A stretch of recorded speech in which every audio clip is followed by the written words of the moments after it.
ये सभी लोग कहाँ जा रहे हैं और चौराहे पर इतनी भीड़ क्यों लगी है? तुम्हें नहीं पता? समाज सेवी गिरधर जी भ्रष्टाचार के विरुद्ध सत्याग्रह पर बैठे हैं। सभी नर नारी वहीं जा रहे हैं। दोपहर हो गई है, तेज धूप है, फिर भी सभी लोग उधर ही जा रहे हैं। चलो, हम भी चलते हैं। चलो। गिरधर जी सचमुच महान कार्य कर रहे हैं। हमें भी भ्रष्टाचार के विरुद्ध आवाज उठानी चाहिए। अच्छा बच्चों, मानसी और प्रेरणा की बातचीत में कुछ ऐसे शब्द आए हैं जो दो शब्दों को मिलाकर बने हैं, जैसे चौराहा, भ्रष्टाचार, गिरिधर, सत्याग्रह, नर नारी। अब इन शब्दों को अलग करते हैं। चौराहा, चार राहों का समूह। भ्रष्टाचार, भ्रष्ट है जो आचार। गिरिधर, गिरी या पर्वत को धारण करने वाला। सत्याग्रह, सत्य के लिए आग्रह। नर नारी, नर और नारी। दो शब्दों से मिलकर बने इन शब्दों को सामासिक शब्द कहते हैं। घोड़े पर सवार, घुड़सवार। राधा और कृष्ण, राधा कृष्ण। नीला है जो कमल, नील कमल। घुड़सवार, राधा कृष्ण और नील कमल समस्त पद शब्द हैं। ये समास के उदाहरण हैं। समास शब्द का अर्थ होता है संक्षेपीकरण या संक्षिप्त करने की विधि। यह शब्द निर्माण की एक प्रक्रिया है। दो या दो से अधिक शब्दों के बीच में आने वाले विभक्ति आदि के अंश को हटाकर उन्हें संक्षिप्त करने को समास कहा जाता है। अतः कहा जा सकता है, परस्पर संबंध रखने वाले दो या दो से अधिक शब्दों को संक्षिप्त करके नए शब्द बनाने की प्रक्रिया को समास कहते हैं। समास रचना में प्रायः दो पद होते हैं। पहला पद पूर्व पद कहलाता है तथा दूसरा पद उत्तर पद। इन दोनों पदों को संक्षिप्त करने पर जो नया शब्द बनता है उसे समस्त पद कहते हैं। नीलकमल शब्द में नीला पहला या पूर्व पद है और कमल दूसरा या उत्तर पद है। इन दोनों को संक्षिप्त करके बना शब्द नीलकमल समस्त पद है। दो या दो से अधिक पदों का संक्षिप्त रूप समस्त पद तथा समस्त पद को पुनः उसके पहले के रूप में प्रस्तुत कर देने को समास विग्रह कहते हैं। समास के भेद। समास के 6 भेद होते हैं। तत्पुरुष, कर्मधारय समास, द्विगु समास, द्वंद्व समास, अव्ययी भाव समास, बहुव्रीहि समास। तत्पुरुष समास। प्रयोग के लिए शाला, प्रयोगशाला। राजा का सिंहासन, राज सिंहासन। ऊपर के उदाहरणों में क्रमशः पहला पद प्रयोग और राजा मुख्य यानी प्रधान नहीं है, बल्कि शाला और सिंहासन प्रधान पद हैं। इनके मध्य से के लिए तथा का विभक्ति चिन्हों का लोप करके समस्त पद बनाए गए हैं। ऐसा समास तत्पुरुष समास कहलाता है। जिस समास में समस्त पद का पहला पद गौण हो और दूसरा पद प्रधान हो, साथ ही उनके मध्य विभक्ति चिन्हों का लोप हो, उसे तत्पुरुष समास कहते हैं। तत्पुरुष समास के कुछ उदाहरण इस प्रकार हैं। समस्त पद समास विग्रह। माखन चोर, माखन का चोर।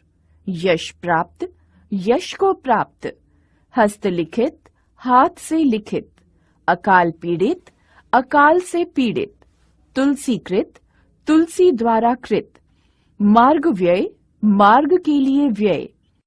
रसोई घर, रसोई के लिए घर। गुरु दक्षिणा, गुरु के लिए दक्षिणा। घुड़दौड़, घोड़ों की दौड़। यज्ञशाला, यज्ञ के लिए शाला। धनहीन, धन से हीन। भयभीत, भय से भीत। पथभ्रष्ट, पथ से भ्रष्ट। गंगा जल, गंगा का जल। भारतवासी, भारत का वासी।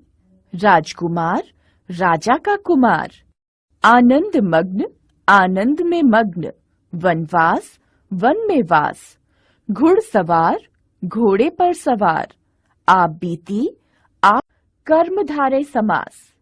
महान है जो राजा, महाराजा। नीला है जो कमल, नील कमल। इन समस्त पदों में भी दूसरा पद राजा और कमल प्रधान है तथा दोनों पदों में विशेषण विशेष्य का संबंध है। यहाँ कर्मधारय समास है। जहाँ उत्तर पद प्रधान हो और दोनों पदों में विशेषण विशेष्य या उपमेय उपमान का संबंध हो, वह कर्मधारय समास कहलाता है। कर्मधारय समास के कुछ उदाहरण इस प्रकार हैं। समस्त पद, समास विग्रह। महादेव, महान है जो देव। नील गाय, नीली है जो गाय। परमानंद, परम है जो आनंद। कृष्ण सर्प, कृष्ण यानी काला है जो सर्प, सांप। चंद्रमुख, चंद्र के समान मुख। घनश्याम, घन यानी बादल के समान श्याम यानी काला। विद्याधन, विद्या रूपी धन। भवसागर, भव रूपी सागर। द्विगु समास, चार राहों का समूह, चौराहा। तीन शूलों का समूह, त्रिशूल। जिस समास में पहला पद संख्यावाची विशेषण हो और दूसरा पद प्रधान हो, वह द्विगु समास कहलाता है। इसमें समस्त पद समूह का बोधक होता है। द्विगु समास के कुछ उदाहरण इस प्रकार हैं। समस्त पद, समास विग्रह। दोपहर, दो पहरों का समाहार। चौमासा, चार मासों का समूह। नवरात्र, 9 रात्रियों का समूह। त्रिवेणी, 3 वेड़ियों का समूह।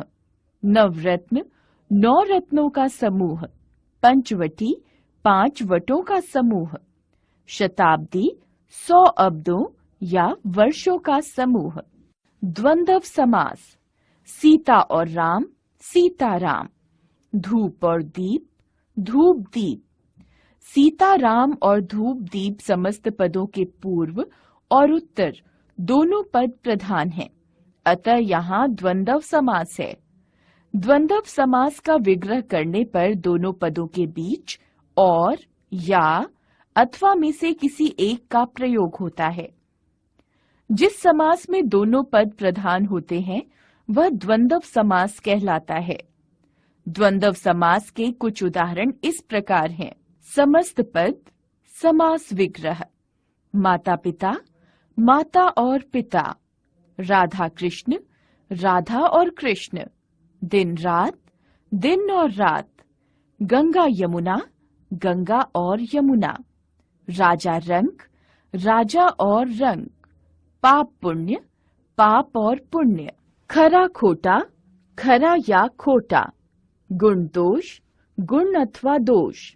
गुरु शिष्य, गुरु और शिष्य। अपना पराया, अपना और पराया। अव्ययी भाव समास। पेट भरकर, भरपेट। हाथ ही हाथ में, हाथों हाथ। भरपेट और हाथों हाथ समस्त पदों में पहला पद अव्यय है और समस्त पद भी अव्यय बन गए हैं, इसलिए यहाँ अव्ययी भाव समास है। जिस समास में पहला पद अव्यय हो और वही प्रधान हो तथा समस्त पद भी अव्यय बन जाए, वह अव्ययी भाव समास कहलाता है। अव्ययी भाव समास के कुछ उदाहरण इस प्रकार हैं। समस्त पद, समास विग्रह। आजीवन, जीवन भर। आजन्म, जन्म से लेकर। यथाशक्ति, शक्ति के अनुसार। बेखटके, खटके के बिना। प्रत्यक्ष, आंखों के सामने। प्रतिक्षण, प्रत्येक क्षण। यथाविधि, विधि के अनुसार। रातों रात, रात ही रात में। बेशक, बिना शक के। बाकायदा, कायदे के अनुसार। बहुव्रीहि समास। लंबा है उदर जिसका, गणेश जी, लंबोदर। वीणा है पानी में जिसके, सरस्वती, वीणा पानी। लंबोदर और वीणापाणी समस्त पदों के दोनों पदों में से कोई भी पद प्रधान नहीं है, बल्कि इनसे किसी तीसरे अन्य पद गणेश और सरस्वती का बोध हो रहा है। इसलिए यहाँ बहुव्रीहि समास है। जिस समास में समस्त पद का कोई भी पद प्रधान न हो और समस्त पद किसी अन्य अर्थ का बोध कराए, वह बहुव्रीहि समास कहलाता है। बहुव्रीहि समास के कुछ उदाहरण इस प्रकार हैं। समस्त पद, समास विग्रह। दशानन, दश यानी 10 है आनंद जिसके, रावण। नीलकंठ, नीला है कंठ जिसका, शिव। चतुर्भुज, 4 हैं भुजाएं जिसकी, विष्णु। पीतांबर, पीले हैं अंबर यानी वस्त्र जिसके, कृष्ण। त्रिनेत्र, 3 नेत्र हैं जिनके, शिव। पंकज, पंख यानी कीचड़ में पैदा हुआ है जो, कमल। चतुर्मुख, 4 मुख हैं जिसके, ब्रह्मा। गिरिधर, गिरि को धारण किया है जिसने, कृष्ण। चंद्रशेखर, चंद्र है शेखर यानी माथे पर जिनके, शिव। कर्मधारय और बहुव्रीहि समास में अंतर। कुछ समस्त पदों में कर्मधारय और बहुव्रीहि दोनों समास हो सकते हैं, किंतु विग्रह करने पर इनमें अंतर स्पष्ट हो जाता है। यदि समस्त पद के दोनों पदों में विशेषण विशेष्य का संबंध है तो कर्मधारय समास होगा, और विग्रह करने पर यदि दोनों पद किसी अन्य पद की ओर संकेत करें तो बहुव्रीहि समास होगा। नीलकंठ, नीला है जो कंठ, कर्मधारय समास।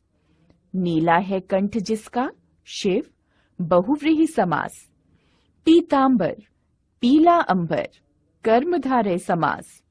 पीला है अंबर जिसका, कृष्ण, बहुव्रीहि समास। हमने सीखा, अनेक शब्दों को जोड़कर संक्षिप्त अर्थात छोटा बनाकर उन्हें एक शब्द या पद बना लेना समास है।